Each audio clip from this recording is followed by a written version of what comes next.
بسم اللہ الرحمن الرحیم۔ السلام علیکم۔ پروگرام الکلام میں خوش آمدید۔ میں ہوں آپ کا ہوسٹ محمد شعیب رضا۔ ناظرین کرام، یہ پروگرام جو سٹی نیوز نیٹ ورک اور ادارہ فکر جدید کے اشتراک سے شروع کیا گیا ہے، اس کے پہلے حصہ میں ہم قرآن کریم کی کچھ آیات کو سمجھنے کی کوشش کرتے ہیں اور دوسرے حصہ میں اپنے عہد کے نمائندہ سیاسی، سماجی، مذہبی موضوعات پہ پیدا ہونے والے سوالات کے جوابات ایک نئے نقطہ نظر سے جاننے کی کوشش کرتے ہیں۔ ہمارے ساتھ شریک گفتگو ہیں جناب محمد امانت رسول صاحب۔ امانت صاحب، بہت شکریہ آپ کے وقت کا۔ میری معاملت کے لیے موجود ہیں مس نورین صاحبہ۔ Thank you so much madam. امانت صاحب، ہم بات کر رہے تھے سورۃ الاعراف کی ان آیات پہ جن میں حضرت موسیٰ علیہ السلام اور فرعون کا مکالمہ ہے۔ مکالمہ ہوا، وہاں پہ جادوگروں نے جو ایک اپنا جادو کا مظاہرہ کیا، پھر موسیٰ علیہ السلام نے اپنا معجزہ دکھایا۔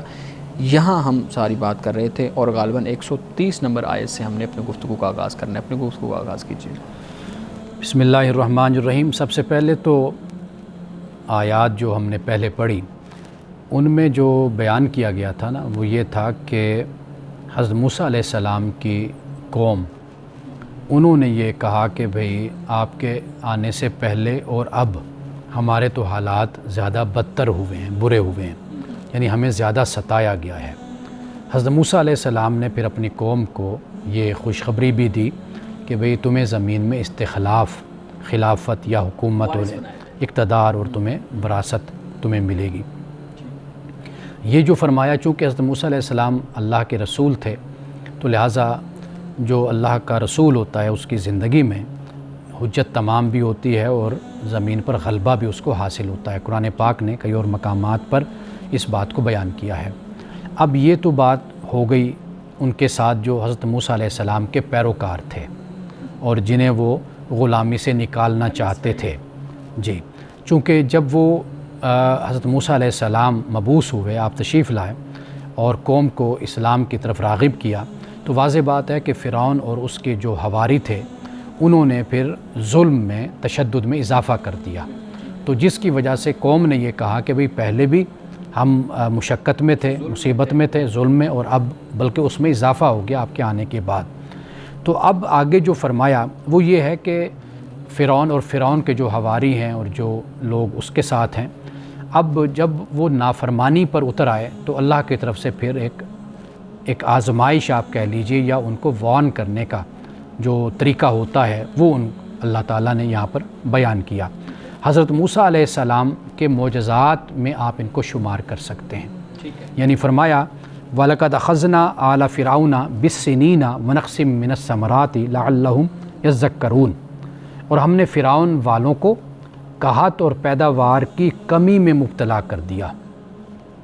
یعنی سنین سے مراد ویسے تو یہ سالوں کے لیے بولا جاتا ہے، یعنی ایئرز جن کو ہم کہتے ہیں، لیکن یہ اس سے مراد قحط جو ہو جاتی ہے نا، پیداوار، اس کی کمی، اس کے لیے بھی یہ لفظ بولا جاتا ہے۔ اور وَنَقْصٍ مِّنَ الثَّمَرَاتِ، اور پیداوار کی کمی، ثمرات، ثمر ویسے تو پھل کو کہتے ہیں، یعنی اس سے مراد پیداوار ہے جو ہوتی ہے، تو اس کمی میں اللہ سبحانہ وتعالیٰ کہتا ہے کہ ہم نے مبتلا کیا، لعلہم یذکرون، تاکہ یہ لوگ نصیحت حاصل کریں۔ یعنی انسانی زندگی میں آنے والا کوئی دکھ ہے، کوئی مصیبت ہے، تو وہ در حقیقت انسان کے لیے ایک اللہ کی طرف سے ایک گھنٹی ہوتی ہے کہ جو بجتی ہے اور انسان کو متوجہ کرتی ہے کہ بھئی تم اپنی اصلاح کر لو اور خدا کی طرف متوجہ ہو جاؤ۔ یعنی ایک لحاظ سے یہ بھی خدا کی رحمت ہے۔ اللہ یہ نہیں چاہتا کہ بندہ نافرمانی کی حالت میں دنیا سے چلا جائے، کفر کی حالت میں چلا جائے، تو وہ یہ چاہتا ہے کہ ان طریقوں سے بھی بندہ اپنے رب کی طرف متوجہ ہو جائے۔ اب ان پہ تو آزمائش اس لیے آئی کہ یہ موسیٰ علیہ السلام کا انکار کرنے لگ گئے تھے اور وہ اسی شکوے اور شکایت والی کیفیت میں آ گئے تھے۔ تو ہم جب دیکھتے ہیں ایک جو نیک، پرہیزگار، متقی انسان ہے دنیا کے اندر، بہت سے دیکھتے ہیں، جب ان پہ آزمائشیں آتی ہیں تو ان پہ آزمائش آنے کے پیچھے حکمت کیا ہوتی ہے؟ ان کے پیچھے جو آزمائش ہوتی ہے، یعنی جو حکمت ہوتی ہے اس آزمائش، وہ در حقیقت خدا کی طرف سے ان کے لیے ایک امتحان ہی ہوتا ہے۔ جیسے ہم نے آزمائش کا لفظ استعمال کیا ہے، کوئی ان کی زندگی میں دقت آتی ہے، کوئی تنگی آتی ہے، تو وہ در حقیقت خدا کی طرف مزید وہ متوجہ ہوتے ہیں، یعنی صبر جس مقام پر وہ ہوتے ہیں تو وہ اس سے بھی اعلیٰ مقام پر صبر کے فائز ہوتے ہیں. ٹھیک ہے. دنیا کا تصور جو اسلام پیش کرتا ہے وہ یہی ہے کہ یہ فانی ہے اور انسان کے لیے آزمائش کا گھر ہے. الدنیا مزرعۃ الآخرہ، حدیث پاک ہے کہ دنیا آخرت کی کھیتی ہے.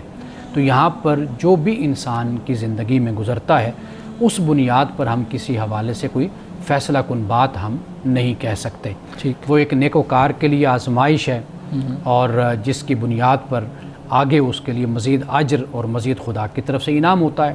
اور جو شخص نافرمان ہے اس کے لیے وہ ایک گھنٹی ہے جو بج رہی ہے اور ایک تنبیہ ہے، ایک وارننگ ہے کہ وہ اپنے آپ کو ایک صالح انسان اپنے آپ کو بنا لے، اپنے آپ کو خدا کا فرمانبردار بنا لے. ٹھیک. صحیح. اب اس کے بعد یہ فرمایا کہ فَإِذَا جَاءَتْهُمُ الْحَسَنَةُ قَالُوا لَنَا هَٰذِهِ، لیکن جب ان پر حسنہ آتی ہے یعنی کوئی خوشحالی آتی ہے تو کہتے ہیں یہ ہمارے لیے ہے. قَالُوا لَنَا هَٰذِهِ کہ ہمارے لیے یہ، یعنی ہمارے لیے سے مراد یہ کہ یہ ہماری وجہ سے ہے، یعنی ہم ڈیزرو کرتے ہیں یا ہمارے اعمال یا اس وجہ سے ہے. یعنی حضرت موسیٰ علیہ السلام کو اس کا کوئی کریڈٹ نہیں جاتا. صحیح. اور اسی طریقے سے سورۃ النساء میں بھی جو منافقین کا طریقہ تھا وہ رسول اللہ صلی اللہ علیہ وسلم کے بارے میں نعوذ باللہ یہی کہتے تھے کہ اگر کوئی تکلیف آئی تو کہتے تھے کہ من عندک، یہ آپ کی وجہ سے ہے، آپ کی طرف سے. اور اگر کوئی اچھائی آتی تھی، خوشحالی آتی تھی تو کہتے تھے یہ اللہ کی طرف سے ہے. تو یہ یعنی قرآن پاک نے اس بات کو رد کیا کہ ایسا معاملہ نہیں ہے، یہ تو صرف ایک لوگوں کا توہم ہے. یعنی کہ نعوذ باللہ یہ خیال کرتے ہیں کہ چونکہ یہ نافرمانی کرتے ہیں پیغمبر اور پیغمبر کے پیروکار تو اس کی وجہ سے ہمارے جو معبود ہیں وہ ناراض ہو جاتے ہیں، اس ناراضگی کی وجہ سے پھر یہ صورت پیدا ہو جاتی ہے. ٹھیک. اب اس کے بعد فرمایا کہ وَإِن تُصِبْهُمْ سَيِّئَةٌ يَطَّيَّرُوا بِمُوسَىٰ وَمَن مَّعَهُ، اور اگر ان پر کوئی آفت آتی تو اس کو موسیٰ اور اس کے ساتھیوں کی نحوست بتاتے تھے. کہتے تھے کہ بھئی یہ وہی بات جو میں نے موسیٰ علیہ السلام کی وجہ بیان سے کیا کہ ہاں یطیروا، یعنی یہ فعل، یہ نحوست تو یہ موسیٰ علیہ السلام اور جو موسیٰ علیہ السلام کے ساتھ ہیں ان کی وجہ سے. اب دیکھیے کہ کتنا بالکل واضح قرآن پاک اس کو بیان کرتا ہے کہ یہ نحوست، یہ فعل اور یہ جو اس طرح کی باتیں معاشرے میں ہوتی ہے اس کی وجہ صرف اور صرف جہالت ہے. اس کا کوئی دین سے، کوئی مذہب سے، کوئی روحانیت سے کوئی تعلق نہیں ہے. الا انما طائرهم عند اللہ، فرمایا کہ خبردار ان کی بدبختی تو اللہ کے پاس ہے. ولیکن اکثرهم لا یعلمون، لیکن ان میں سے اکثر لوگ نہیں جانتے. یعنی مطلب یہ ہے کہ یہ جو بدبختی ہے، یہ جو فالگیری ہے، یہ جو نحوست ہے، یہ در حقیقت اللہ تعالیٰ کا ایک قاعدہ ہے، قانون ہے، اس کے مطابق تکلیف آتی ہے. یعنی اچھا کرو گے تو اس کا نتیجہ پیغمبر کی زندگی میں، رسول کی زندگی میں تمہیں اچھا ہی اس کا صلہ ملے گا. لیکن اگر تم برے کام کرو گے، نافرمانی کرو گے تو پھر اس کا نتیجہ تم پر اسی طرح نافذ ہوگا. قرآن پاک نے سورۃ بنی اسرائیل میں بھی اس کو بیان کیا کہ بھئی یہ جو تمہاری نحوست ہے یہ تمہارے گلے میں لٹکی ہوئی ہے. یہ جو تمہاری کتاب ہے، یہ لکھا ہوا جو کچھ یہ تمہارے گلے میں ہے. مطلب یہ ہے کہ ہرگز یہ خیال کرنا کہ کوئی اس کے پیچھے کوئی ایسی انسین طاقت ہے یا کوئی وجہ، کوئی سبب ہے کہ جس سے یہ سارا کچھ متاثر ہوتا ہے، تمہارے اعمال کا، کردار کا اس میں کوئی کردار نہیں ہے، تو ایسا نہیں ہے. جو تمہارا کردار ہے، اخلاق ہے، اس کے مطابق اعمال جو ہے نتائج مرتب کرتا ہے. مولانا صاحب میں ایک سوال یہاں سے پوچھنا چاہوں گا. اکثر جب خواتین کو لے کے بات ہوتی ہے ہمارے معاشرے میں تو روایات ہیں مختلف جو ہمارے ہاں بیان کی جاتی ہیں، پھر ان کی تشریح کی جاتی ہے اور اس کی بنیاد پہ ہمارے ہاں جو ایک صنفی تعصب ہے وہ دکھایا جاتا ہے. ایک روایت میں آپ کے سامنے پڑھتا ہوں، آپ اس پہ رہنمائی کیجئے گا. ایک روایت رسول اللہ صلی اللہ علیہ وسلم سے منسوب کی جاتی ہے کہ عورت، مکان اور گھوڑا یہ بدشگونی یا نحوست کی علامتیں ہیں. یہ تو بڑی بائسٹ جو ہے نا وہ اس کی تشریح ہمارے ہاں کی جاتی ہے، یا یہ ایک وہ بات ہے؟ بعض جگہوں پر مکان کی جگہ تصویر کا بھی لفظ آتا ہے. تصویر، گھوڑا. یہ حضرت ابو ہریرہ رضی اللہ تعالیٰ عنہ سے یہ روایت ہے. حضرت عائشہ صدیقہ رضی اللہ تعالیٰ عنہا تک جب یہ بات پہنچی کہ حضرت ابو ہریرہ یہ روایت کر رہے ہیں کہ رسول اللہ نے فرمایا کہ عورت، تصویر اور گھوڑا یہ منحوس ہوتے ہیں یا ان کی نحوست ہے، تو حضرت عائشہ نے فرمایا کہ حضرت ابو ہریرہ دیر سے حاضر ہوئے تھے رسول اللہ کی خدمت میں. اس سے پہلے رسول اللہ نے یہ فرمایا تھا کہ یہودی کہتے ہیں. اچھا، یہودی یہ کہتے ہیں کہ یہ تینوں چیزیں نحوست کے علامت. تو یہ اس طرح دیکھیے بالکل ہی اس کا جو پس منظر ہے وہ بدل جاتا ہے. تو یہ ان کے ہاں اس طرح کے تصورات موجود تھے، ورنہ رسول اللہ صلی اللہ علیہ وسلم نے عورت کے حوالے سے جو بات بیان فرمائی وہ بھی ہمیں احادیث میں ملتی ہیں. اور پھر آپ نے جو گھوڑے کے حوالے سے، گھوڑے کی بڑی تعریفیں آپ نے کی ہیں، وفاداری ہے، اور اس کے علاوہ جو اس کی جان مارنا ہے، اس کی بہادری ہے، وہ اس کو بیان کیا. اور اسی طریقے سے مکان، اللہ کے رسول نے مکان کو بہت بڑی سہولت اور اللہ کی بہت بڑی نعمت قرار دیا کہ انسان کے پاس سواری ہو، انسان کے پاس اپنا اچھا مکان ہو، اس کے علاوہ انسان کا لباس اور کھانا پینا اچھا ہو. تو رسول اللہ نے فرمایا کہ دنیا میں اور انسان کو کیا چاہیے کہ یہ ساری سہولتیں اللہ نے اس کو عطا کر دی ہیں. تو لہٰذا دیکھیے، اگر ایسی روایت آپ کو مل بھی جاتی ہے نا، تو جو اللہ کے کلام سے، کتاب اللہ سے ٹکراتی ہے، متصادم ہے، یا رسول اللہ صلی اللہ علیہ وسلم کی جو 99% جو آپ کی تعلیمات ہیں اس سے اگر اس کا کوئی تصادم اور ٹکراؤ ہوتا ہے، تضاد ہوتا ہے، تو واضح بات ہے کہ ہم اس کو ہم رد کر دیتے ہیں. آپ نے تو آ کے عورت کے مقام کو اتنا بلند کیا، ماں بہن بیٹی کے حوالے سے سب کے حقوق کا تعین کیا اور اس کو اتنی عزت دی، ان کی تعلیم و تربیت پر کتنی زیادہ خوشخبریاں سنائیں جنت کا حقدار ہونے کا.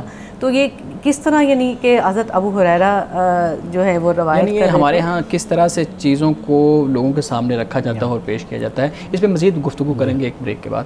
ناظرین کرام، یہاں وقت ہوا چاہتا ہے ایک بریک کا، ہمارے ساتھ رہیے.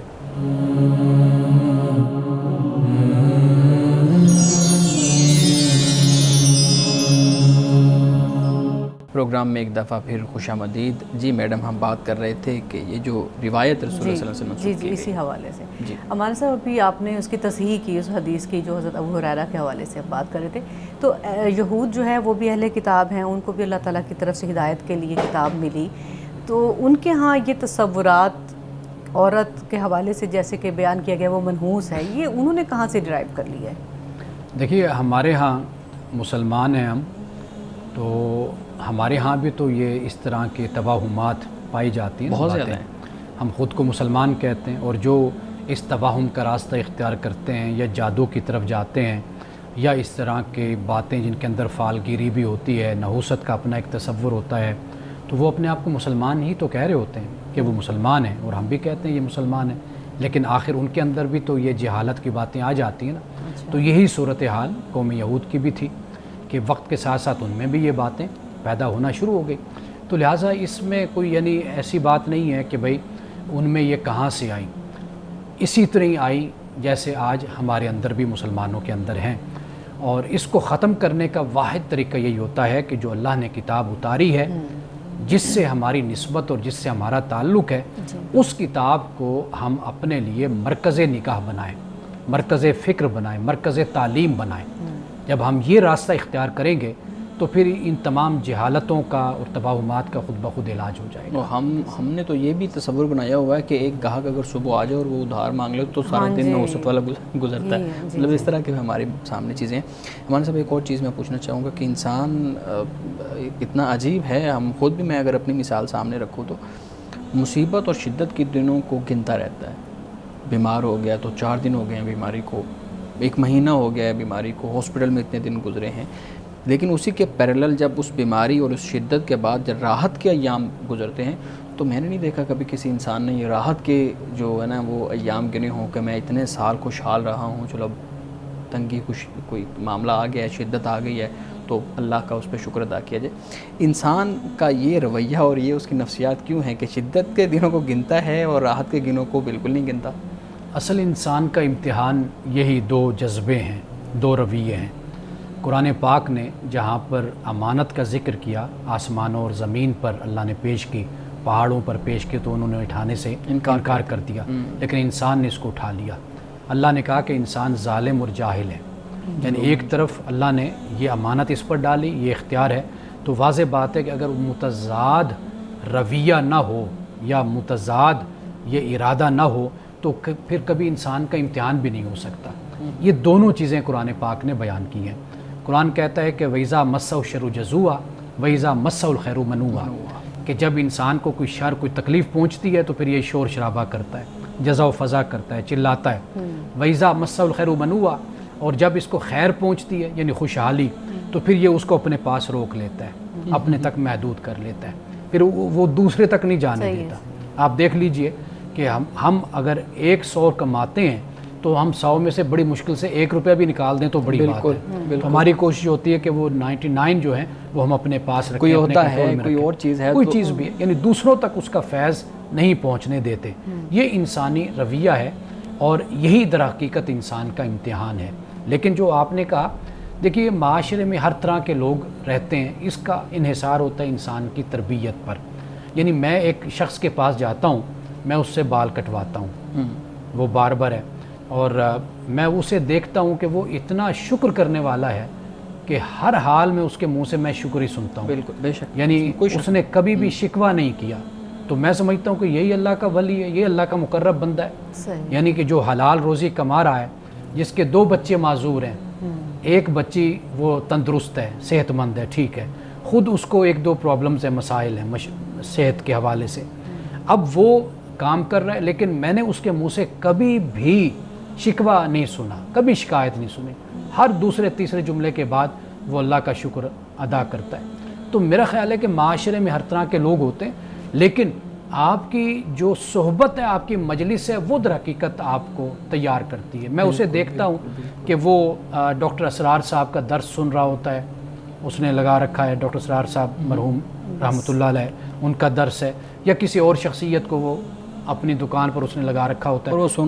لوگ گانے لگاتے ہیں اور اس طرح کی چیزیں لگاتے ہیں, لیکن وہ درس لگا دیتا ہے, وہ باتیں سنتا رہتا ہے, قرآن زیادہ سنتا ہے. اب اس کے اثرات خود بخود انسان کی شخصیت پر ہوتے ہیں. تو یہ جو شکوہ اور شکایت کا معاملہ ہوتا ہے, یہ بھی اگر انسان اپنی اصلاح کرتا رہے تو پھر شکوہ شکایت کی جگہ پھر شکر اللہ کا وہ جگہ لے لیتا ہے. مان صاحب ابھی جیسے شعیب صاحب آپ بات کر رہے تھے کہ راحت کی چیزوں کو نہیں گنا جاتا ہے, تو مجھے تو وہ لگ رہا ہے وہ جیسے حضرت موسیٰ علیہ السلام کے جو شکوہ کرتے تھے بنی اسرائیل کہ بھی اگر راحت ہے, سکون ہے یا نعمتیں ہیں تو ہم ڈیزرو کرتے ہیں, تو ہم لوگوں کا بھی تو رویہ پھر یہی ہے جو گنتے نہیں ہیں. یہ رویہ فرعون کا اور فرعون کے جو پیروکار تھے ان کا یہ یعنی رویہ تھا کہ بھئی وہ اگر کوئی خوشحالی تھی تو وہ اپنی طرف سے, اور اگر کوئی تکلیف آئی تو وہ کہتے تھے کہ چونکہ موسیٰ اور موسیٰ کے یہاں موجود ہیں پیروکار ہیں, اور یہ چونکہ ہمارے جو معبود ہیں ان کے خلاف ہیں, بتوں کے خلاف ہیں, تو لہٰذا اس لیے یہ تکلیف ان کے ناراض ہونے کی وجہ سے آتی ہے. اب جو بات میں کر رہی ہوں نا کہ بھی ہم فار گرانٹیڈ لیتے ہیں کہ آ گئی نعمتیں, راحتیں مل گئیں, تو اس پہ ہم سکون تو کر لیتے ہیں, لیکن یہ ہے کہ اور زیادہ عاجزی نہیں پھر بندے میں ہونی چاہیے کہ اور زیادہ انسان کو نعمت زیادہ آ گئی تو انسان کو زیادہ عاجز ہونا چاہیے, لیکن انسان کا جو رویہ ہے وہ بالکل مختلف ہوتا ہے. جی مان صاحب, اگلی آیت. آخری بات جو میں کہنا چاہتا ہوں اس حوالے سے وہ یہ ہے کہ اگر عاجزی اور شکر گزاری پیدا کرنی ہے نا, تو پھر اپنے اوپر نہ دیکھو, پھر اپنے نیچے دیکھو. رسول اللہ صلی اللہ علیہ وسلم کی یہ حدیث ہے کہ آپ نے فرمایا کہ بھئی تم بہت سے لوگوں سے اچھے ہو, اس چیز کو مد نظر رکھو. ناشکری پیدا ہوتی ہے جب ہم یہ دیکھتے ہیں کہ بھئی فلاں اتنی ترقی کر گیا یا آگے نکل گیا, میں اس سٹیج پہ کیوں نہیں پہنچا. ہم نیچے کی طرف نہیں دیکھتے کہ کتنے لوگ ہیں کہ جو ہم سے بھی کم تر ہیں. تو ایک تو یہ چیز. دوسرا یہ ہے کہ ہمارے پاس کیا کیا نعمتیں ہیں خدا کی. دیکھیے سب سے بڑی نعمت صحت کی نعمت ہے. کتنے لوگ ہیں جو اپاہج ہیں, معذور ہیں. آپ ہاسپٹلز میں چلے جائیں, وہاں پر گردے واش ہو رہے ہیں, آپ تھیلیسیمیا کے بچوں کو آپ کوئی ہاسپٹل خالی نہیں ہے. کسی نہ کسی حوالے سے اللہ نے ہمیں یہ صحت دے رکھی, اس سے بڑھ کر بھی بڑا کوئی نعمت ہو سکتی ہے خدا کی. بالکل بالکل. اب اس کے بعد دیکھیے کہ آیت نمبر 132 ہے, وقالوا مہما تاتینا بھی من آیت لتسحرنا بہا فما نحن لک بمؤمنین. اور انہوں نے موسیٰ علیہ السلام سے کہا کہ ہم کو مسحور کرنے کے لیے تم خواہ کوئی بھی نشانی لاؤ, جادو کرنے کے لیے ہم کوئی بھی نشانی لاؤ, ہم تم پر ایمان لانے والے نہیں ہیں. صحیح. ناظرین کرام, یہاں وقت ہوا چاہتا ہے ایک بریک کا, ہمارے ساتھ رہیے گا.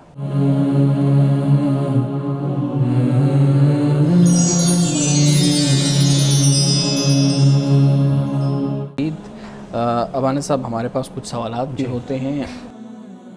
بعض اوقات ہمیں ہمارے ناظرین سوالات بھیجتے ہیں, اور اس سے ریلیٹڈ بھی کئی سوالات, پھر کئی پہلو ہوتے ہیں جن کو ہم آپ کے سامنے رکھتے ہیں. پچھلے دنوں ایک ویڈیو بہت وائرل ہو رہی تھی, اور اس میں ایک بیان دیا گیا, میں آپ کے سامنے رکھتا ہوں, پھر آپ کی رائے جاننے کی کوشش کرتے ہیں. کہتے ہیں جی, عورت کی کمائی میں برکت نہیں ہوتی.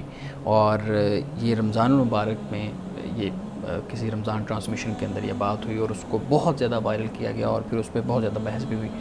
آپ بتائیے گا شریعت اس پہ کیا کہتی ہے, رسول اللہ صلی اللہ علیہ وسلم کی سنت سے ہمیں کیا رہنمائی ملتی ہے؟ جو آپ نے سوال رکھا یا کسی خاتون کا یہ بیان ہے, قرآن کو ہم پڑھتے ہیں, رسول اللہ صلی اللہ علیہ وسلم کی احادیث کو پڑھتے ہیں, تو یہ تصور قرآن اور سنت میں, قرآن و حدیث میں بالکل اجنبی تصور اور یہ بات ہے. اس کا کوئی تعلق نہ قرآن سے ہے نہ اس کا تعلق کوئی حدیث سے ہے. اچھا. قرآن اور حدیث ہمیں یہ بتاتے ہیں کہ حلال کمائی اس میں برکت ہوتی ہے, حرام کمائی میں برکت نہیں ہوتی. وہ چاہے کوئی بھی کمائے, کوئی بھی کمائے, وہ مرد کمائے, وہ عورت کمائے, وہ بچہ کمائے, وہ بچی کمائے, کوئی بھی کمائے, برکت در حقیقت حلال کمائی میں ہے. حرام کمائی یہ ہوتی ہے کہ آپ کسی کے ساتھ ظلم کرتے ہیں, کسی کے ساتھ زیادتی کرتے ہیں, کسی کے ساتھ ناانصافی کرتے ہیں, کسی کا حق مارتے ہیں, اپنی ڈیوٹی ذمہ داری صحیح طریقے سے ادا نہیں کرتے, تنخواہ اپنی جیب میں ڈال لیتے ہیں, آپ رشوت لیتے ہیں اور آپ اس پر دوسرے کو بلیک میل کرتے ہیں. یہ وہ کمائی ہے کہ جو اللہ کی نافرمانی کی کمائی ہے, یہ حرام کی کمائی ہے, اس میں برکت نہیں ہے. اللہ نے, اللہ کے رسول نے بالکل اس میں کوئی تفریق نہیں کی کہ یہ مرد کما رہا ہے یا عورت کما رہی ہے. رسول اللہ صلی اللہ علیہ وسلم کے زمانے میں خود آپ کی ازواج بھی تجارت کرتی تھیں. حضرت خدیجہ نے تجارت کی ہے, حضرت سودا وہ دباغت کا کام کرتی تھی, یعنی چمڑا بنانے, چمڑا اس کو پھر بیچا کرتی تھی, وہ دباغت کرتی تھی. اسی طریقے سے رسول اللہ کی صحابیات بہت سی تھی. حضرت اسما آپ کی جو سالی بنتی ہے, حضرت اسما بنت ابی بکر, حضرت ابوبکر صدیق کی جو بیٹی ہیں, وہ کھیتوں میں کام کرتی تھی اور کھیتوں سے کما کر لاتی تھی, یعنی ایک طرح سے وہ کسان. جی بالکل. حضرت عبداللہ ابن مسعود کی جو بیوی تھی وہ کمائی کرتی تھی, محنت کرتی تھی, حضرت عبداللہ ابن مسعود پر وہ خرچ کرتی تھی. اچھا. رسول اللہ سے پوچھا, آپ نے فرمایا کہ اس کا بھی ثواب ہے, تم اپنے خاوند پہ خرچ کرو. تو لہٰذا ایسا کوئی حوالہ نہیں ہمارے پاس کہ جس کی بنیاد پر ہم ایسی کوئی بات کہیں کہ بھئی عورت کی کمائی میں برکت نہیں ہوتی. لیکن یہ پھر سوال پھر یہ پیدا ہوتا ہے کہ اتنا سٹرونگ کانسیپٹ, اور یہ صرف ایک شخص نے ہی نہیں کہا بلکہ ہزاروں لوگوں نے اس کی تائید کی یا لاکھوں لوگوں نے اس کی تائید کی, اور بڑے مطلب اعلیٰ عہدوں پہ بیٹھے لوگوں نے اس کی جو ہے نا وہ تائید کی ہے, وہ اپنے اپنے لیول پہ جہاں پہ بیٹھے ہوئے ہیں. تو یہ جو کانسیپٹ پیدا ہو گیا ہے معاشرے کے اندر, اس کی کیا وجہ ہے؟ دیکھیے, کسی مسئلے کا جائزہ لینے کا جو طریقہ ہے وہ یہ ہے کہ ہم اپنے سورس کی طرف جاتے ہیں. بالکل, کہ وہ ہمارا بات کہاں سورس سے قرآن ہے, ہمارا سورس حدیث ہے. اور ویسے بھی ایسے جو تصورات ہیں نا, قرآن حدیث کی مجموعی تعلیم اور ہدایت کو بھی مد نظر رکھیں گے نا, اس سے ان کا کوئی تعلق نہیں بنتا. قرآن پاک نے پہلے یہ کہہ دیا کہ للرجال نصیب مما اکتسبوا وللنساء نصیب مما اکتسبن, مردوں کے لیے وہ حصہ ہے, وہ ہے جو انہوں نے کمایا, اور مردوں کے لیے, عورتوں کے لیے وہ ہے جو انہوں نے کمایا. تو لہٰذا یہ کوئی تفریق نہیں ہے. جہاں تک معاشرے کی بات ہے, اب دیکھیے معاشرے میں بہت غلط تصورات, جاہلانہ رسوم و رواج موجود ہیں جس پہ ہم سب کڑتے رہتے ہیں, تنقید بھی کرتے رہتے ہیں, لوگوں کو بتاتے بھی رہتے ہیں. ابھی ہم نے بات کی ہے فال کے حوالے سے, نحوست کے حوالے سے, ایسے تصورات بھی موجود ہیں. لیکن آپ یہ دیکھیے نا کہ اب اگر کوئی بچے کی شادی ہوئی, اس کا خاوند فوت ہو گیا, تو کہا کہ بھئی یہ منحوس ہے, کہ اس کے یہ آئی ہے ہمارے گھر میں تو یہ نحوست ہوئی کہ بھئی خاوند فوت ہو گیا. اچھا, ہم نے یہ بھی دیکھا کہ دوسرا خاوند بھی فوت ہو جاتا ہے, ایسا اتفاقی طور پر بھی ہو جاتا ہے. ہمارے اپنے رشتہ داروں میں ایسا ہوا. اچھا, پھر اسی طریقے سے کئی دفعہ مرد جو سا ہوتا ہے وہ شادی پہلی کرتا ہے, بیوی فوت ہو جاتی ہے, دوسری کرتا ہے, وہ بھی فوت ہو جاتی ہے. یہ سارے حادثات اتفاقی زندگی میں بہت کچھ واقعات ہوتے رہتے ہیں. تو ان چیزوں کو کبھی بھی اس طریقے سے کسی کی طرف نسبت اس کی نہیں کرنی چاہیے. ہمارے پاس معیار قرآن اور سنت اور حدیث ہے, اس کو معیار بنا کر چیزوں کو دیکھنا اور سمجھنا چاہیے. اور اس میں کوئی ایسی بات نہیں ہے, بالکل نہیں ہے کوئی بات. بالکل. آپ کچھ کہہ رہے ہیں. روزی کے حوالے سے آپ نے بڑا اہم طرف توجہ دلائی کہ صرف حرام روزی وہ نہیں ہے کہ جن کے سورسز حرام ذرائع سے آئیں اور ہم کہیں کہ یہ حرام کمائی ہے, لیکن ہمارے یہاں ان چیزوں کو بہت معمولی سمجھا جاتا ہے. ڈس آنیسٹی کے ساتھ اپنے کام کو کرنا, یعنی چھٹی نہیں بھی ہے تو بہانے سے چھٹی کر لینا, وقت سے پہلے چھٹی کر کے چلے جانا, اور بھی اس طرح کی کتنی ہی ایسی چیزیں ہوتی ہیں. اس کا مطلب یہ ہے کہ یہ بھی چھوٹے چھوٹے وہ رویے ہیں جن کے بارے میں ہمیں سوچنا ہوگا کہ آیا کہ ہم اپنے گھر میں اس طرح کی چیزیں کر کے ڈس آنیسٹی کے ساتھ پیسہ کما کے اس کو ہم حلال کہیں گے یا حرام کہیں گے. اچھا، ایک اور بات بڑی اہم آپ نے جو سوال کیا اس کی وجہ سے یہ بات میرے ذہن میں آئی کہ آپ یہ دیکھیے کہ ہماری وہ کمپنیز، وہ ادارے، وہ آفیسز جہاں پہ خواتین ہوتی ہیں وہاں پر زیادہ اچھا رزلٹ ہوتا ہے بالکل کام کا. ڈیڈیکیشن کے ساتھ ڈیڈیکیشن کے ساتھ وہ کام کرتی ہیں، زیادہ وقت دیتی ہیں، ڈسپلن کے ساتھ کام کرتی ہیں، اور پورا سسٹم، پورا نظام ٹھیک ہو جاتا ہے. اور اب تو جو اسکولز خاص طور پہ تعلیمی ادارے ایسے ہیں جو 5ویں 8ویں تک ہیں، وہاں پہ زیادہ تر خواتین ہیں. اس کے علاوہ دیگر ادارے آپ دیکھ لیجئے، وہاں پر جہاں پہ خواتین کام کر رہی ہوں گی وہاں پر یہ شکایت کم آتی ہے کہ یہاں پر جو نتیجہ ہے، جو رزلٹ ہے، وہ اچھا نہیں ہے. تو لہٰذا اس طرح کے تصورات کہ بے برکتی پیدا ہو گئی، اور بالکل یہ بات صحیح ہے، اور لوگ یہ سمجھتے ہیں کہ شاید رشوت حرام ہوتی ہے، فلاں چیز حرام ہوتی ہے. کئی دفعہ جو ہم تنخواہ لے رہے ہیں اور اس تنخواہ کے ساتھ اگر ہم انصاف نہیں کر رہے تو جو وعدہ ہوا، جو ایگریمنٹ ہوا، اس کے مطابق اگر ہم نہیں چل رہے تو وہ بھی ایک لحاظ سے وہ بھی حرام ہو جاتا ہے. صحیح. وان صاحب، آپ نے کہا کہ جو نحوست ہے وہ کسی کے آنے سے نہیں ہوتی. جیسے ہم نے بات کی کہ کوئی اگر شادی ہوئی ہے، خامد فوت ہو گیا یا بیوی فوت ہو گئی، تو یہ معاملہ جوڑ دیا جاتا ہے کہ لو جی اس کے آنے سے ہی معاملہ ہو گیا. نوکری چلی گئی میری، چونکہ یہ نحوست والی خاتون یا نحوست والا مرد آیا تو نوکری چلی گئی ہے. اسی سے متعلق ایک بات پوچھنا چاہوں گا. رسول اللہ صلی اللہ علیہ وسلم سے ایک روایت منسوب کی جاتی ہے کہ آپ نے کسی صحابی کو کہا کہ تم تنگ دست ہو، نکاح کر لو تو اللہ تمہیں تنگ دستی تمہاری ختم کر دے گا. تو اس سے یہ ہمارے ہاں جو ہے نا وہ بات سامنے آتی ہے اور بیان کی جاتی ہے کہ جو نکاح ہے یا وہ آنے والی جو خاتون ہے وہ اصل میں آپ کے رزق میں اضافے کا باعث بنتی ہے. یہ بھی ایک روایت ہے، حدیث ہے، لیکن رسول اللہ صلی اللہ علیہ وسلم کا کوئی قول اور کوئی واقعہ اس کے پس منظر کو کبھی نہیں بھولنا چاہیے. یعنی جب بھی آپ کوئی حدیث بیان کریں اس کے پس منظر کو ضرور مد نظر رکھیں کہ آپ نے کیوں فرمایا، کس موقع پر فرمایا اور کس کو فرمایا. صحیح. ایک یہ بات ہے. رسول اللہ صلی اللہ علیہ وسلم کے کچھ اختصاصات بھی ہیں، یعنی وہ بات آپ کے لیے خاص ہے. آپ اللہ کے رسول ہیں، آپ اللہ کے نبی ہیں. آپ نے فرمایا آپ کا فرمان ہی دوسرے کے لیے برکت کا باعث بن جاتا ہے. ٹھیک ہے. ایک تو یہ پہلو ہو گیا. دوسرا یہ کہ اگر آپ نے صحابی کے لیے فرمایا، ممکن ہے کہ جس لڑکی سے وہ کرنا چاہتے ہوں وہ لڑکی مالدار ہو یا اس کا پس منظر اچھا ہو کہ جس کی وجہ سے آپ نے نکاح کا فرما دیا. کر لو تو تم. یہ بھی. تیسری بات جو ہے وہ دیکھیے ہمارے معاشرے میں بھی ایسے ہوتا ہے، ہم کہتے ہیں کہ بھئی بچہ جو انسا ہے اگر اس کی شادی کر دیں گے تو یہ ذمہ دار بن جائے گا، اپنے گھر کو پھر سنبھال لے گا. کئی دفعہ ہم ایسا قدم اٹھا لیتے ہیں. تو اس کے اٹھانے کی وجہ یہ ہوتی ہے کہ جب شادی کا بوجھ پڑتا ہے یا ذمہ داری انسان کو ملتی ہے تو پھر انسان کافی حد تک اپنے آپ کو سنبھال لیتا ہے، یعنی اپنی زندگی کے حوالے سے سنجیدہ ہو جاتا ہے. تو ایسے بہت سے اسباب اور عوامل ہوتے ہیں کہ جس کی بنیاد پر ایسا فیصلہ انسان کرتا ہے. صحیح. جی میڈم پلیز ہمارے ساتھ. جی پچھلے پروگرام میں ہماری بات ہوئی تھی جبری شادی کے حوالے سے، اور اس کے بارے میں تو اچھی خاصی آپ نے روشنی ڈالی، لیکن اسی سے متضاد یہ سوال ہے تو پھر کیا اولاد اپنے والدین کی رضامندی کے بغیر شادی کر سکتی ہے؟ دیکھیے جہاں تک قرآن اور حدیث کا معاملہ ہے وہاں پر تو اس طرح کی پابندی نہیں ہے.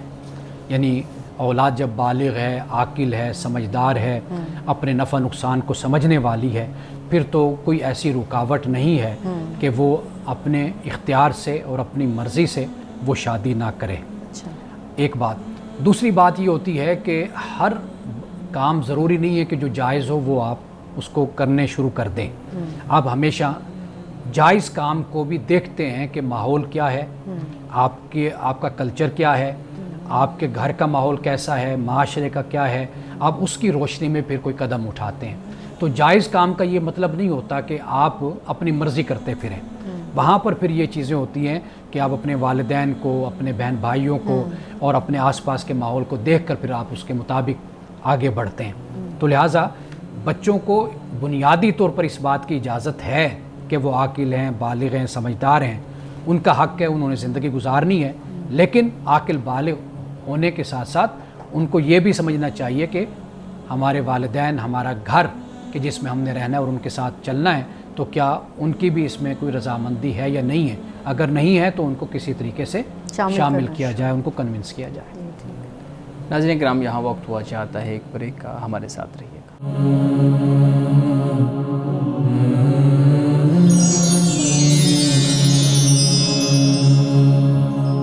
پھر خوش آمدید۔ جی میڈم، آپ سوال کر رہے تھے۔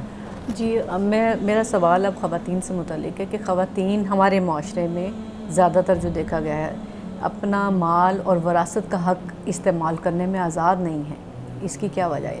یعنی کہ اگر ہم یہ دیکھیں کہ خاص کلاس ہے بزنس کلاس، جو خواتین بزنس کر رہی ہیں اپنے، یعنی کہ وہ صرف ان کا اختیار ہے اپنی ساری جائیداد پر، مال پر، کہ وہ جہاں چاہیں استعمال کریں، لیکن زیادہ تر جو ہمارے طبقے میں دیکھا جاتا ہے مڈل کلاس ہے، میں، لوور مڈل کلاس، تو ان کے تو بالکل اختیار میں نہیں ہیں چیزیں۔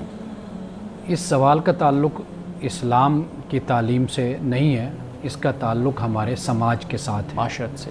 اسلام نے تو 1400-1500 سال پہلے عورت کو بالکل انڈیپینڈنٹ کیا تھا۔ وراثت کا جو مسئلہ ہے سورۃ النساء کے دوسرے رکوع میں اس کو تفصیل سے بیان کیا گیا، اور سورۃ النساء کے آخر میں بھی پھر اس کو بیان کیا گیا۔ پھر رسول اللہ صلی اللہ علیہ وسلم کی احادیث، اس سے بھی ہمیں معلوم ہوتا ہے کہ عورت کو بالکل انڈیپینڈنٹ، اور پھر اس کے بعد فقہائے کرام کے آراء، آپ کے فتاویٰ جو ہمیں ملتے ہیں، وہاں پر بھی ہمیں بالکل کلیئرٹی کے ساتھ یہ بات ملتی ہے، بالکل وضاحت کے ساتھ، کہ عورت مکمل طور پر آزاد ہے۔ یعنی مرد کے مال پر عورت کا حق ہے، لیکن عورت کے مال پر اس کے شوہر کا، اس کے خاوند کا کوئی حق نہیں ہے۔ یہ بالکل کیٹیگوریکلی ہمارے فقہاء نے بھی اس کو بیان کیا ہے۔ باقی جو رویے ہوتے ہیں نا، وہ آپ کے سماج سے ان کا تعلق ہوتا ہے، خاندان سے تعلق ہوتا ہے، روایات سے تعلق ہوتا ہے۔ ہماری بدقسمتی سے جو روایت اور جو طریقہ ملتا ہے وہ یہی ہے کہ بیوی ہو، بہن ہو، بیٹی ہو، ہم کسی نہ کسی طریقے سے بلیک میل کر کے، جذباتی طریقے سے، یا بلیک میل کر لیں، جبر کر لیں، اس طریقے سے ہم سب کچھ اپنے کنٹرول میں رکھتے ہیں۔ تو یہ ہمارا رویہ ہے، اور اس کا مکمل جو بلیم اور الزام ہے وہ ہم پر ہے اور ہمارے معاشرے پر ہے۔ اب یہ بھی چیز دیکھیے کہ کئی جگہوں پہ تو رشتے ہی انہی بنیادوں پہ طے ہوتے ہیں، یعنی اس میں ہم جوڑ بھی نہیں دیکھتے ہیں عمروں کا۔ بعض اوقات خاتون کافی بڑی ہیں، یعنی عام روٹین میں اگر کوئی خاتون غریب ہوگی تو شاید پریفر نہ کیا جائے، لیکن اگر وہ مالدار ہے خاندان میں خاص طور پہ، وہ کہتے ہیں کہ یہ رشتہ باہر نہ جائے، تاکہ یہ جو جائیداد ہے اور مال ہے یہ ہمارے ہی قبضے میں رہے، اور اس بنیاد پہ پھر اس بھی جائیداد پہ قبضہ ہو جاتا ہے۔ اگر آپ ایک اور پہلو سے دیکھیں گے نا، ہمارے معاشرے میں کافی حد تک بہتری بھی آئی ہے، جب سے بہنوں کو، بیٹیوں کو تعلیم دلوائی گئی ہے، ان کو اسکول، کالجز، یونیورسٹیز بھیجا گیا ہے، اس سے ویمن امپاورمنٹ جس کو کہا جاتا ہے، وہ اب کافی حد تک اس میں بہتری ہے۔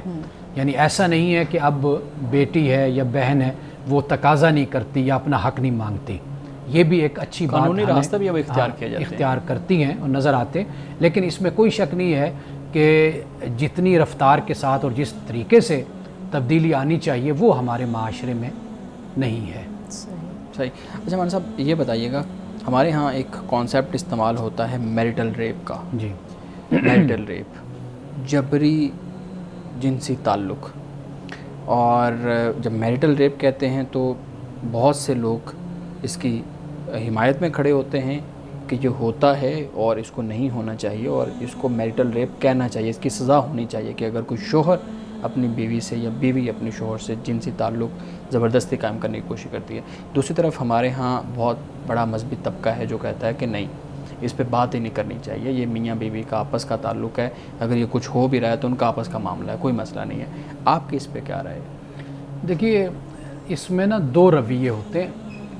ایک رویہ ایسا ہوتا ہے کہ جو ایک عام زندگی میں میاں بیوی کے درمیان ہوتا ہے، وہ تو آپس میں ہی اس چیز کو طے کر لیتے ہیں، یعنی جس کی طرف آپ نے اشارہ کیا، وہ ایک معمول کی زندگی ہوتی ہے جس میں کوئی ناراضگی یا آپس میں کوئی رضامندی، کوئی تعلق، یہ ایک علیحدہ بات ہے۔ وہ ڈسکشن سے ہر چیز حل ہو جاتی ہے، ڈسکشن سے یا گفتگو سے، یا یعنی اس کی کوئی اتنی بڑی کوئی حیثیت نہیں ہوتی کہ جس کی بنیاد پر گھر ٹوٹیں یا مسئلہ کھڑا ہو۔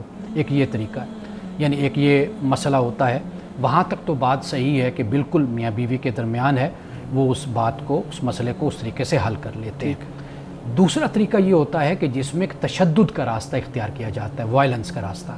وہاں پر پھر عورت کے پاس اس کے علاوہ کوئی اور صورت نہیں ہوتی کہ اس کی جان کو حفاظت اور تحفظ اس کو دیا جائے. بالکل صحیح ہے. وہ ممکن ہے کہ اس کی صورت یہ بن جاتی ہے کہ جیسے گھر کے بڑے ہوتے ہیں، ماں باپ ہوتے ہیں، ان کو مسئلہ ڈسکس کیا جاتا ہے.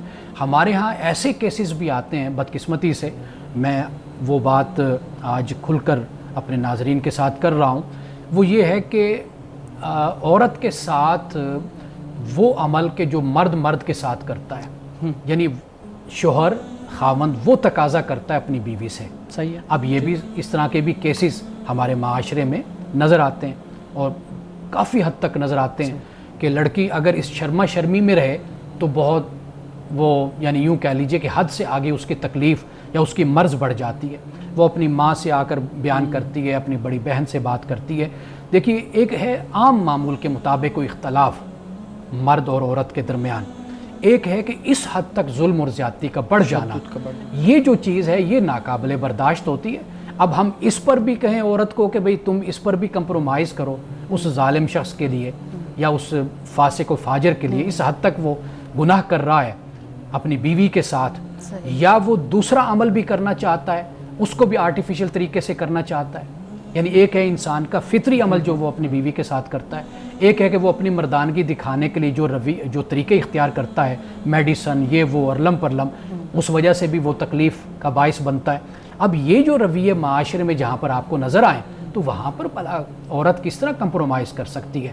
اب وہ اپنے بڑوں سے بات کرے یا وہ عدالت سے بات کرے یا جو بھی صورت بنے، تو کم از کم ایسے شخص کو کہ جو اس حد تک مجرمانہ ذہنیت اور جنسی بیماری میں مبتلا ہو جائے تو آخر اس کا کوئی تو علاج پھر ہونا چاہیے. عورت کا یہ رائٹ بنتا ہے کہ وہ اپنے قانونی تقاضے جو ہے نا وہ استعمال کر سکتی ہے. مولانا صاحب آج کی حدیث مبارکہ بیان کیجیے گا. ناظرین کرام، آج کی حدیث بہت زیادہ اہم ہے اس حوالے سے کہ رسول اللہ صلی اللہ علیہ وسلم نے اپنی قرابت اور اپنی قربت میں تقویٰ کو سب سے پہلے بیان فرمایا.